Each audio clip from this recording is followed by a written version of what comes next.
Jeigu reiktų rinktis vieną IFAKą visiems gyvenimo atvejams, mes rekomenduotumėm savo PMP dėklą Mod 2.0. Jisai pakankamai didelis, kad susidėti visas būtiniausias priemonės suteikti pirmai pagalbai ir dar tilps jų šiek tiek daugiau. Tačiau ne visada mums reikia tokio didelio pirmos pagalbos priemonių dėklo. Kartais mes tiesiog neturim tiek priemonių, kad reikėt nešioti tokiam dideliam dėklė, o kartais tiesiog to nereikalauja situacija.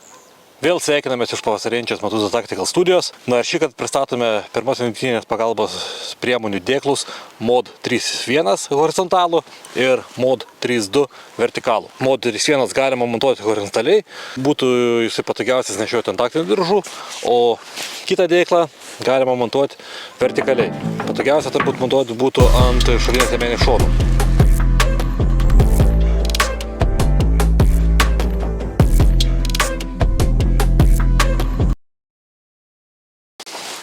Pats dėklas yra beveik dvigubai mažesnis už mūsų Mod 2.0 dėklą, bet jeigu jūs tvarkingai esate susimontavę turnikėtus lengvai pasiekimoje vietoje, greičiausiai ant šalinės liemenės priekio, tai šį dėklą nebededant turnikėtų jau vis tiek galima sutalpinti visas būtiniausias medicininės priemonės, tiek kraujavimo stabdymui, tiek kvėpavimo takų atverimui ir panašias. Jeigu savo turnikėtus neslėpite dėklę, o esate sumontavę matomose vietose, tai į šį dėklą galima sutalpinti tokias priemonės. Priekyje yra plokščia kišenė, kurioje puikiai tilps sužeisti kortelės, tiek A5 formato perlenktos, tiek A6 formato. Toliau, pačiame dėklė jo priekiniai pusiai yra iš šono prieinama kišenė, tai čia puikiai tilps chest sealsai arba kitos panašios plokščios priemonės. Taip pat yra dvi elastinės kilpos, kur galima užkišti tamponavimo priemonės ar tvarkingai sulankstytą skarelę. Ant galinės sienos yra iš viršaus prieinama kišenė plokštiems daiktams. Na ir ant jos prisiūtos elastinės kilpos, tai viena didelė, kur tilps užkišti didelį izraelietišką spaudžiamą tvarstį, na ir iš šono dvi mažesnės, kur galite stalpinti nazofaringinį vamzelį, pneumotoroks adatas ar kažką kitą tokio panašaus dydžio. Turnikėtų nebus per daug ir jeigu norite šiame dėkle turėti turnikėtą, tai geriau jo nedėti į vidų, o tiesiog suspausti tarp dėklo kompresinės rankovės.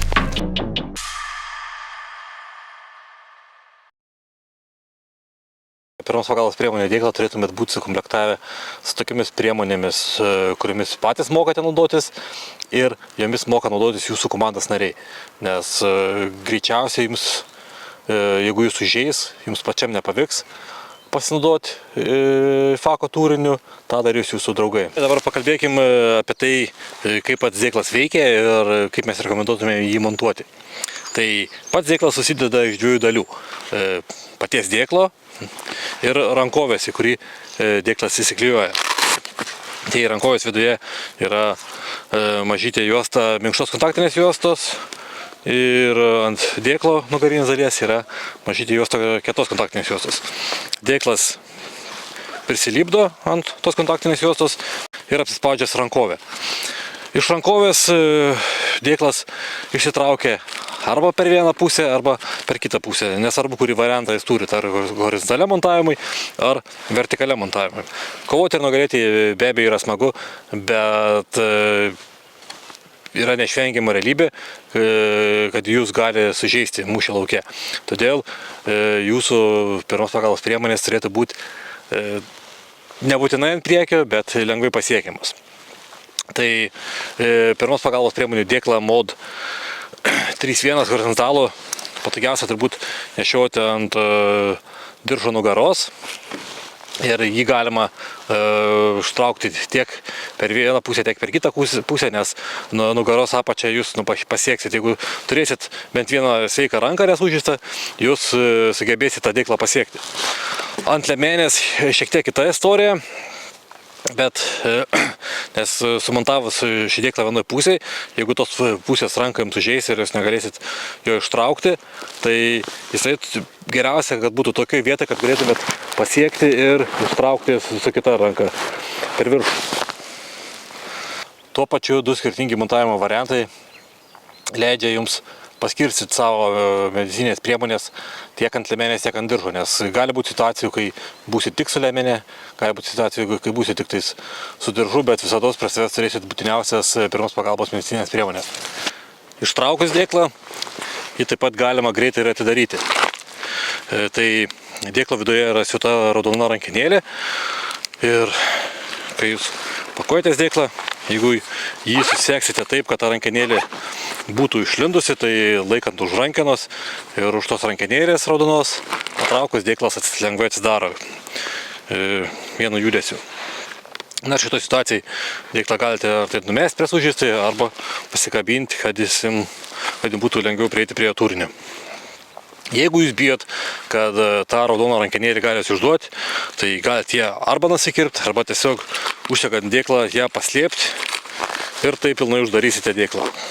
Gali būti taip, kad dėklas montuosi tokioje vietoje, kur sunku ištraukti, tiesiog negalite tokiu kampu išvystyti jėgos, tai tam, kad jisai silpniau laikytųsi dėklę, galite dalį jo ant jo nugaros esančios kietos kontaktinės juostos paslėpti su minkštos kontaktinės juostos gabaliukais.